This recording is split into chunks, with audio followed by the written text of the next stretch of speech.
Welcome back to Live With, brought to you by Species Nutrition. Visit speciesnutrition.com. I'm Dave Palumbo, and today's guest is our old friend Guy Cisternino. Welcome back to the show. What's going on, Dave?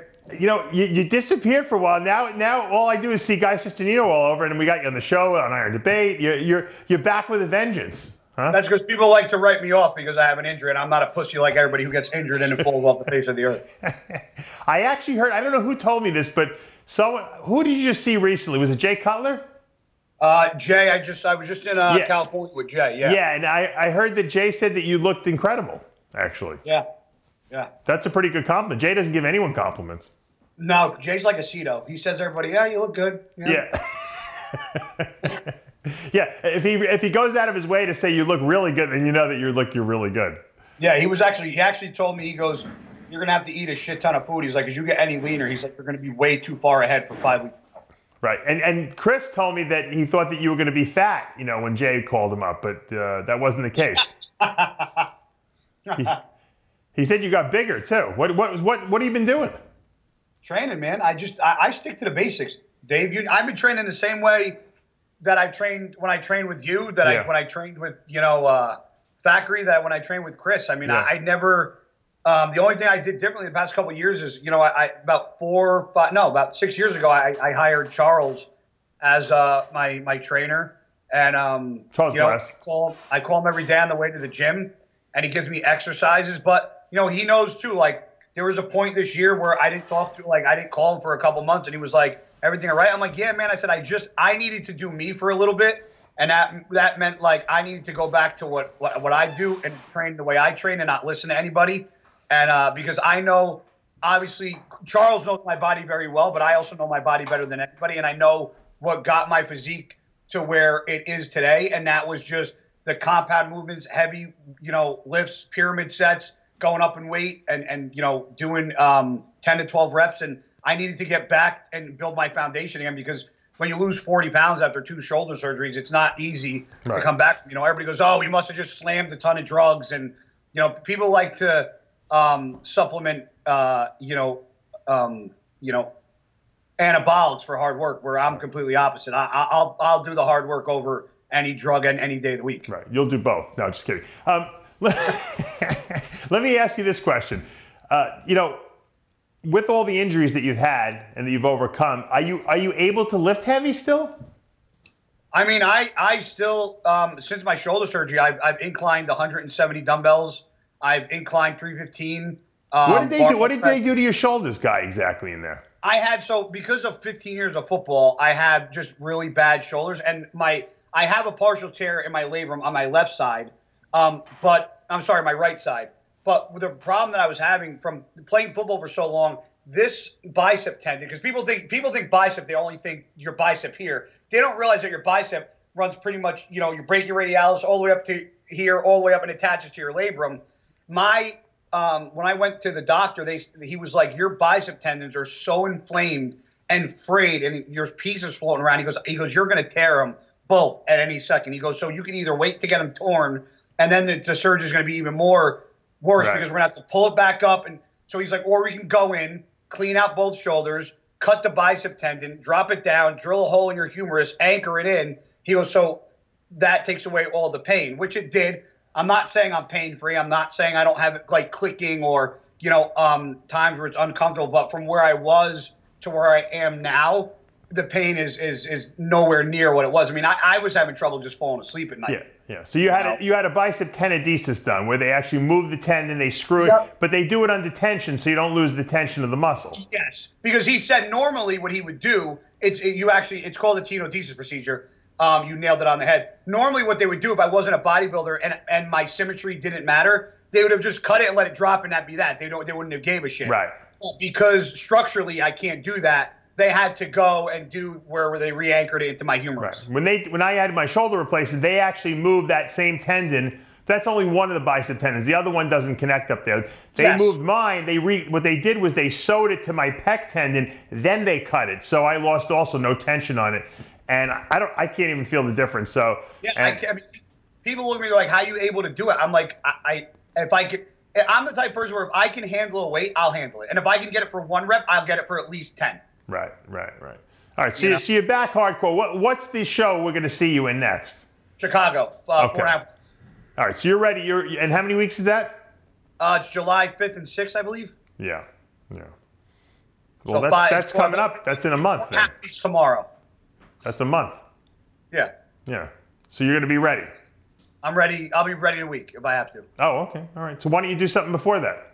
Because I have appearances booked and shit that I have obligations to that I couldn't. Like, I would have done Dallas, but I can't because Dallas is this weekend. And then I have an appearance in Virginia Beach for Doug Miller's Nutrition Corners on the 22nd, 23rd. Right. And, people like to bash me for traveling too much, but unfortunately, bodybuilding by itself, competing, doesn't pay my bills. Being an athlete and representing MFIT and GASP and Atomics, like, that's what pays my bills. Right. I tell people I never turn down an appearance ever because it's money. Yeah. I hear these guys, 16 weeks out, I shut down, I don't do anything. Well, I think that's stupid. I think that the fans want to see you more so when you're in shape rather than when you're fat. Absolutely. So I'll stop doing appearances 2 weeks. 2 weeks out is my cutoff. That's I agree with that. Yeah, I think anyone else who gives up money is stupid. They're idiots. Unless you're going to win the Mr. Olympia, that's a different story, maybe. Yeah, I mean, listen, if you're fighting for a $400,000 check, God bless you. But 212s don't make that kind of money. So I take what I can get when I can get it. Oh, you're smart. You're smart. Now, Guy, I had you on Iron Debate, and we were talking about Derek Lunsford, and you basically had a statement that you said. Well, what'd you tell us? Repeat what you said, basically. I just told Derek. I said, I talked to Derek after the Olympia. Don't forget. Yeah. Okay, good. Yeah, we talked last year after the Olympia. I think Derek's a nice kid. I don't have any problem with Derek as much as, we banter, we go back and forth. I don't think he's a hard No, it's all lighthearted. But what was your assessment of his physique? I told Derek that I thought on stage he looked very stringy. He looked over-dieted. And I said he looked a lot better weeks out. He looked rounder, fuller, harder. And I just said, I go, I don't think that was your best look at all. I go, you look very stringy, very narrow. You didn't have a lot of thickness to him. And then when we had our interview, and then he agreed in some way. And then when we had our interview, I think it was a couple weeks ago, I said that, Derek being so young and having those young joints and tendons and able to press weight, Derek's not a small kid. He should be training like a fucking maniac. Right. And stop worrying about the science behind how he trains and just go into the gym and just stick to the fucking basics. I mean, right. at a certain point when you're a pro, you know how to work out, how to train. Yeah. Derek's not an idiot, and I think he was letting all that science shit get in his brain. I think it negatively affected his body, and I think he lost a lot of size and roundness and fullness. And after I did the interview, when I said, I go, he just needs to walk into a gym like a fucking man and handle some heavy ass weight. He actually texted me the next day when it's the interview. He said, you know what? He goes, one thing I like about you, Guy, he goes, whether or not I like what you say, he goes, you're honest and you give your honest opinion, whether I think it's true or not. But he goes, he even said, I agree with what you said. Yeah. He goes, what he said to me was when I interviewed him, we agreed also. I said, Ben Pekulski, who was helping him out the last couple weeks, he has a science to what he does, but it probably wasn't the right time for him to go 6 weeks, 8 weeks before the Olympia. He should have done that in his off season. So, he should have been training, like you said, hard. So he's like, well, I'm going to see Guy, believe it or not, in New York because we're both making appearances for gas because I'm going to bury him in a couple workouts. So I know you saw that interview. You saw that interview. Let's play the clip of what Derek said. Hold on. Now, I got to bring this up because I wouldn't be doing my job, right, if I didn't. Guy Cisternino. Oh, here we go. There's a controversy. What's up? Yeah. Guy Cisternino said that, man, if you just would man up and train harder, you'd be a better bodybuilder. What do you think about that comment? Oh, I loved it, man. Did you? I hope everybody saw the comment I put on the YouTube video here last week. But I actually Snapchatted it. I snapped a photo and sent it to Guy. Yeah. And I said, I'm gonna bury you in a training session tomorrow because I'm coming to New York tomorrow. I'm gonna bury him into a training session tomorrow at Bev's gym, and then I'm gonna go to New Jersey and bury him in another workout, and then I'm gonna fly back to Tampa and let you all see it. Now, Guy, did he bury you in that workout in New York? The workout that he backed out of? Yeah. Now, is it true he backed out of training legs with you? Myself, Sean Clarita, and Derek all agreed that on Wednesday at Bev's we were training legs. We got to Bev's, getting ready to train, and I'm thinking we're all ready to fucking go do legs, and I'm like, in the back of my head, I was like, I'm gonna fucking put this kid through fucking hell. We start training. Like, that was my mindset, because listen, when I train, I put myself through hell, but when I have somebody who says they're gonna bury me, my ego takes over a little bit, which probably shouldn't, but I was like, this is gonna suck for me, and it's gonna suck even worse for Derek. But Derek would not train legs. Me and Sean train legs by ourselves. Why did he back out of the leg workout? You gotta ask Derek that. I got no clue. I honestly couldn't tell you. Nick Del Toro from Gasp, who's the videographer, said that Derek needed more time to recover. I don't know if he trained legs prior, but this is the way. But he knew he was training with you. Okay, you guys set it up. And that being said, if any bodybuilder out there called me out on any given day about training and showed up to train with me, if I train legs today and they showed up tomorrow and they're like, we're training legs, I'll be like, I'll do them right now again, second day in a row. Yeah, of course. Just shut you the fuck up. Of course. So he doesn't train legs, but you guys are training at the gym together, and you're training legs and he's doing chest.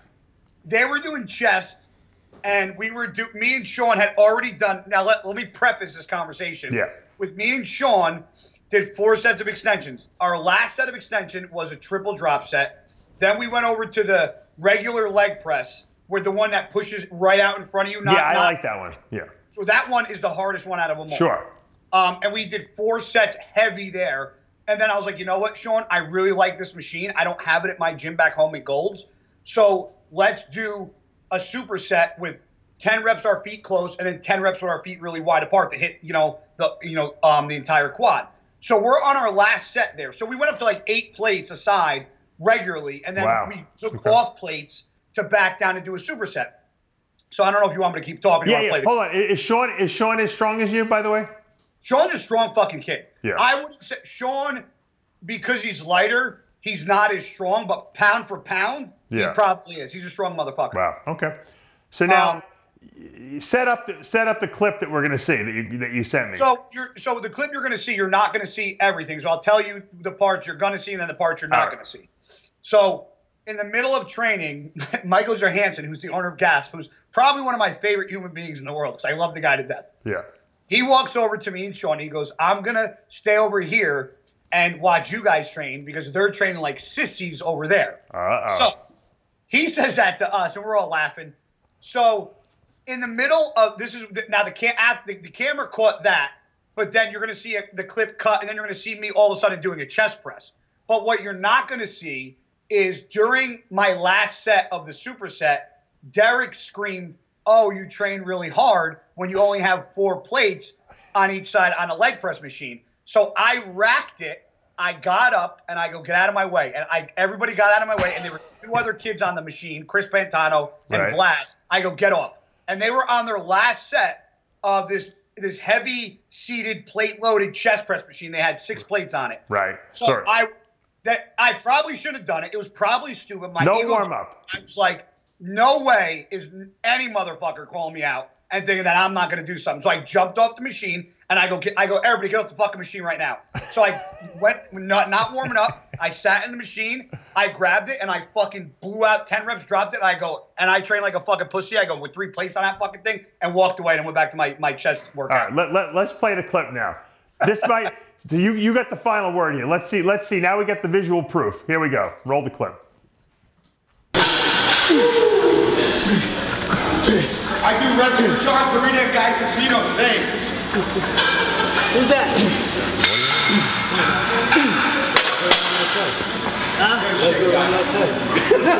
Not even my block, I promise you.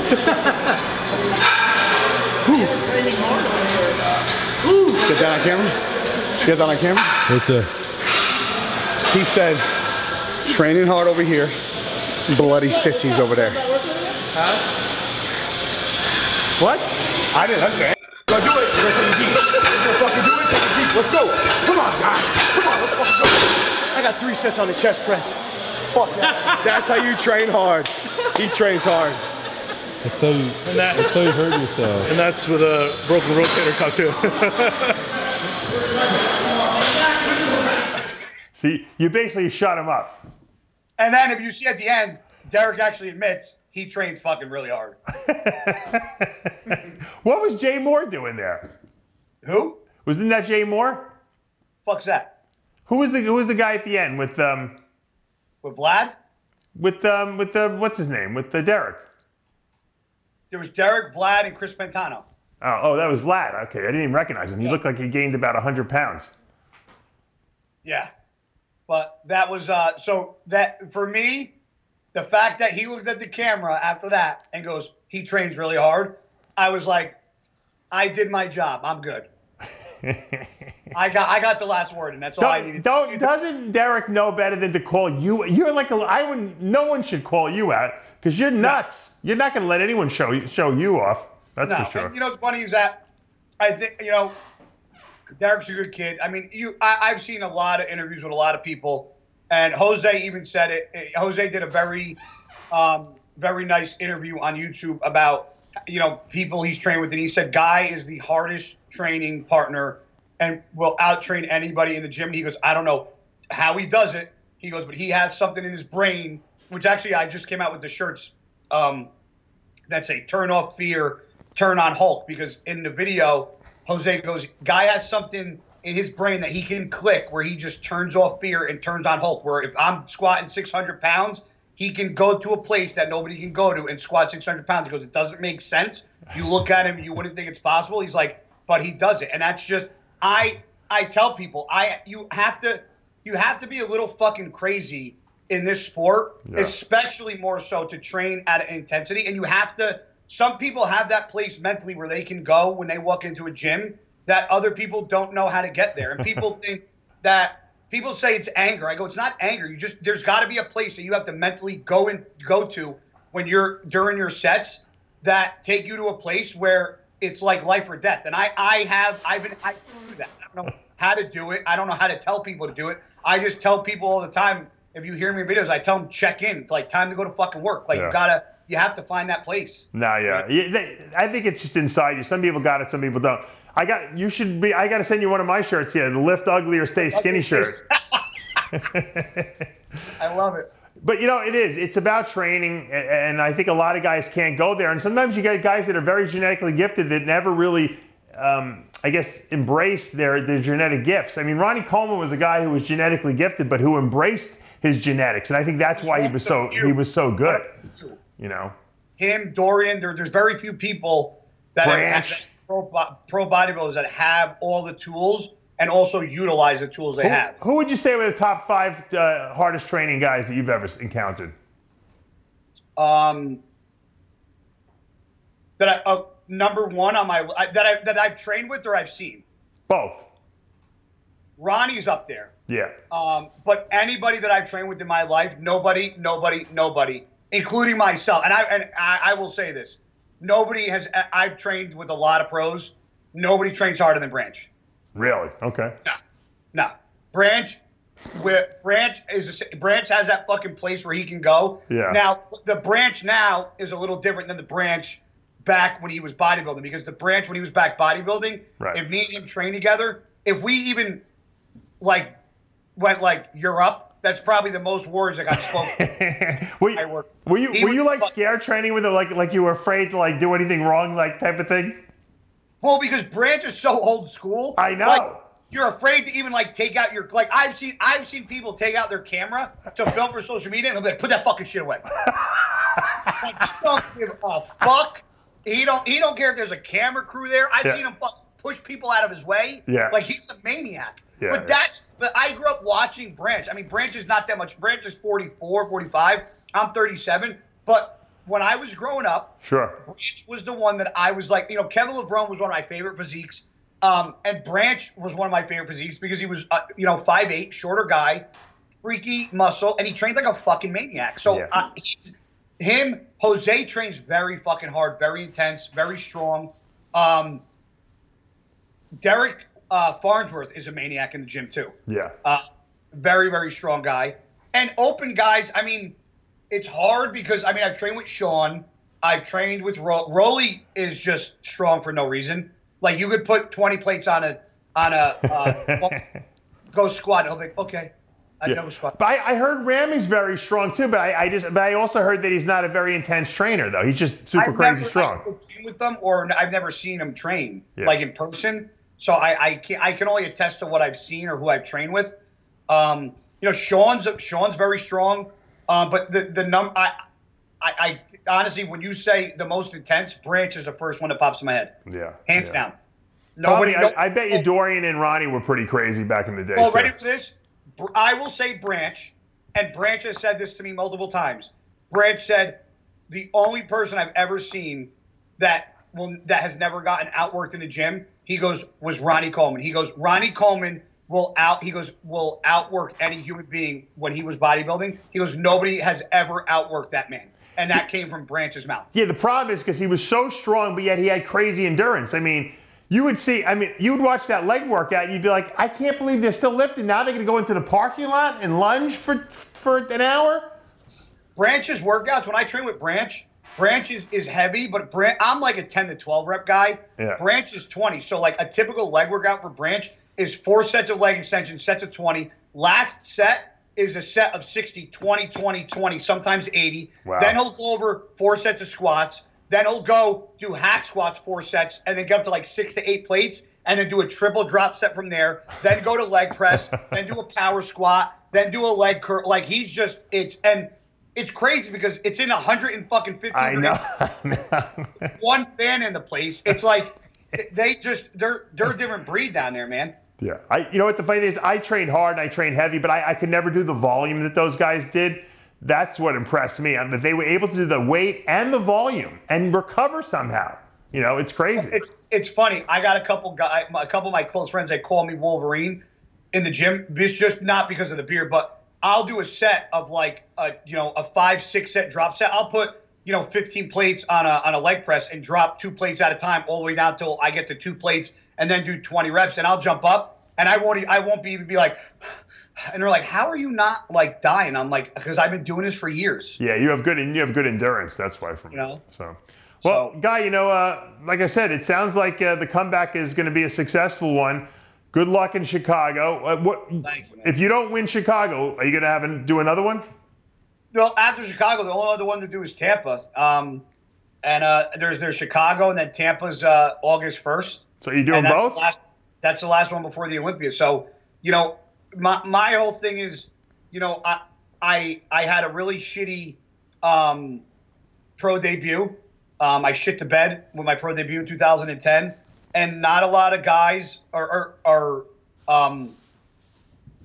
not a lot of guys sustain injuries and go through the shit that I've gone through with, the tanning injury with getting burned, and then the double shoulder surgery. So, this is like, to me, this is like my pro debut again and my comeback, and not a lot of people make comebacks.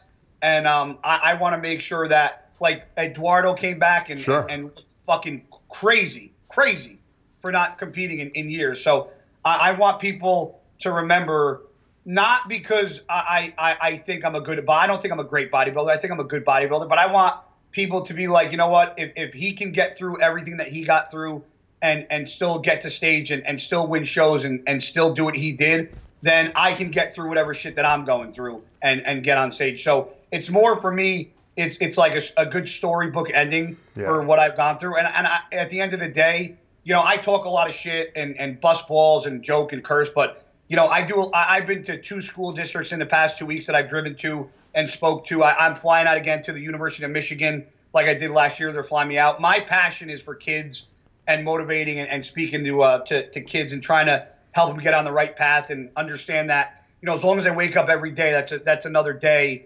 that they have to be a better person and to accomplish their goals and aspirations in life. So, that's my biggest thing is just I want this to be a motivational factor for people that have gone through hardships and even people that have gone through worse hardships, because double shoulder surgery for some people are nothing from what some people have gone through in their life. I just hope this could be, a motivating factor for people to look back and go, you know what, if he can do it, I can do it. Right. But what do you, on the final question, what do you think about the whole Matt Porter death thing? I mean, was that a shock to you? Unfortunately, I didn't know Matt. I mean, he commented on a lot of my stuff. He was always very nice and respectful to me. But I think when that happens, it shocks the bodybuilding world because the problem is that I think a lot of us, I heard that Matt had health issues and in the past and stuff like that. But it just goes to show that, bodybuilders, NFL football players, basketball stars, NBA, MLB players, just because we're a professional athlete doesn't mean we're invincible. And, I think it makes you put a different view on life. I got a lot of calls that day and people are like, man, why do we do what we do? And I'm like, people do what they do because they love it. But at the end of the day, you also have to make sure that you're taking the right precautions. I'm not saying Matt didn't because I don't know Matt, but I hope this made a lot of people realize that bodybuilding can be unhealthy, and you should at least take the precautions and go to your doctor and get checkups and EKGs and echocardiograms and calcium score tests and get your blood work done and get your heart checked and stuff like that. Because I think a lot of people don't want to do that stuff because to them, it's like, well, if I don't know something's wrong or I don't know. No, we're all guilty of that. We're all guilty of that. You know me, Dave. I've been OCD about, I want to be a great bodybuilder, but I also want to be around for a little longer. Yeah, here's a question. Let's say tomorrow you found out that there was something terribly wrong with your heart. Would you continue dieting for the show and doing it? No. Okay. That's the right answer. That's the right answer. You passed. This show, yes, because I'm a couple weeks out. But no. Let's say you find out that you could possibly die. You have something wrong with your heart, and the doctors are like, "This is not the we really highly suggest that you stop doing what you're doing right now." I'd be done. Okay, that's the right answer. I wanted to hear that answer. I didn't know if you give it to me. People might not know this, and I hope we're not going over time, but I don't know if you remember, but I had, after Dallas passed away, my best friend, one of my best friends, he went and got an EKG echocardiogram, and they found out that he had an aneurysm in his heart, and they also found out that he had an extremely high calcium score. Now, I don't know if people know what calcium score is, but calcium score is the plaque buildup in your arteries. So it gives you a total score of each artery, and then it gives you a total score. So he was on my case to get my calcium score done, but calcium score is very new. Not a lot of doctors do it. Insurance doesn't even cover it. It's a $100 test. But you lay down in this machine, and it goes around you for like 2 minutes. Yeah. And then the next day it gives you a result of how much calcium, aka plaque, is built up in arteries. And I had an EKG, ultrasound, and echocardiogram, blood pressure, everything fine before my surgeries. So my buddy was on my case to get this calcium score test done. And I was like, bro, I don't need it. I'm fine. I went to get it done, and my calcium total score was 495. And it should have been. Yeah. And you know what mine was? What? 0. Yeah. That's what it should be. So what'd you do? So, I asked the doctor, I go, is this due to anything that I take or that I'm taking? And he goes, I don't think it has anything. He goes, it has nothing to do with any bodybuilding relating supplements. He goes, calcium score. He goes, you clearly don't eat like shit. He goes, genetic. So it's not genetic, yeah. He goes, and it's not from bodybuilding supplementation. He goes, it's genetic. Yeah. He goes, so they put me on Crestor and a very small dose, 10 milligrams. Yeah. And another one, Rebel R. It's like REV something. Because he said my absorption in my blood panel is supposed to be like 1,000. Mine was like 2,400. He goes, your problem is you absorb everything that you're eating. He said, but also, he goes, think of it like this. Your arteries, he goes, take a straw. You don't know if the calcium is building up to cause a blockage or it's going other. You just have a little bit going down the straw. He goes, I've had people come in here that have scores in the 1,1400s that are completely fine. Did you go for a cardiac CT after that with contrast? What, you're talking about a nuclear stress test? No, they do another CAT scan, but they do it with contrast so they can actually see the vessels and see if they're open. After I got the calcium score test done, the doctor made me do nuclear stress test when they injected that. Yeah, but you pass that with knowing you could pass it with 10 blocked arteries. You'd pass it. Yeah, I was fine. So I'm actually that's probably the next thing I'm going to do. Get the cardiac CT with contrast. The other thing you can do, just for people listening who are interested, I've talked about this before. You got to start taking pure EPA, which is one of the essential omega-3 intermediates. You could probably get a prescription for it because you have a calcium, buildup there. Your insurance will cover it. It's pure EPA. It's not that there's no DHA in it. And they've shown experimentally if you take it 2,000 milligrams a day, it will reverse any buildup of plaque in the arteries. So I'm gonna actually, when we go to the phone, I'll text it to you. Also, the other thing you can do is what was I gonna say? Pure EPA and K2. What? Oh, K2. Vitamin K2. So what also, people probably don't know this, but because of that, I watch my cholesterol more than ever, and I don't have high cholesterol. You don't have high cholesterol. You have calcium buildup. You got to get the calcium out of there. But my calcium buildup is genetic, not because I have extremely high cholesterol. Right. So to try to offset that, I don't eat chicken or beef at all. I eat eggs, which obviously in the morning, eggs have high cholesterol, but I don't. Your body still needs cholesterol to function, obviously. Yeah. But I stopped eating chicken. I stopped eating beef. So all my protein sources are eggs and egg whites, bison, and fish. I don't eat any chicken because chicken, believe it or not, isn't bison just as bad? Bison's just as bad. Nope, not even close. Really? Cholesterol? It's not even. It's got 90% less cholesterol than beef. Not even close. Well, you hunt, so why do you eat deer? Deer is pretty low in cholesterol. Because deer meat, elk, venison is very, very low in fat, and when I'm dieting and my carbs get cut down, you need the fat. So the bison. So add some fat, add some macadamia oil to it. No, well, instead of that, I just eat salmon and bison. When we get off the phone, chicken has just as much cholesterol as beef. Yeah, because they feed it they feed it fucking corn. That's why. And that's why you should get organic too, because it's a lot better. Yeah. Well, you should get grass fed or grass fed. Yeah. So I eat my trifecta, and it's all organic grass fed beef, and then I eat all my cod, my salmon. Right. Salmon's got all the essential oils in it too, which is very good for your heart. Right. All right. Well, this was a good discussion. You see, you never, like you said, you never know. I found out I talked about this on the air that I had an enlarged aorta. Now they're keeping an eye on it. It's not at a point where it might need surgery, but in the future it might. I didn't even know I had one, and I found that out on the calcium score test. My calcium, like I said, was 0, but I had an enlarged aorta. See, what? I don't know. How crazy is that? Now your calcium score was 0, and I know back in the day because we used to. When you were my prep coach. You used to tell me you were eating McDonald's on every the fucking day.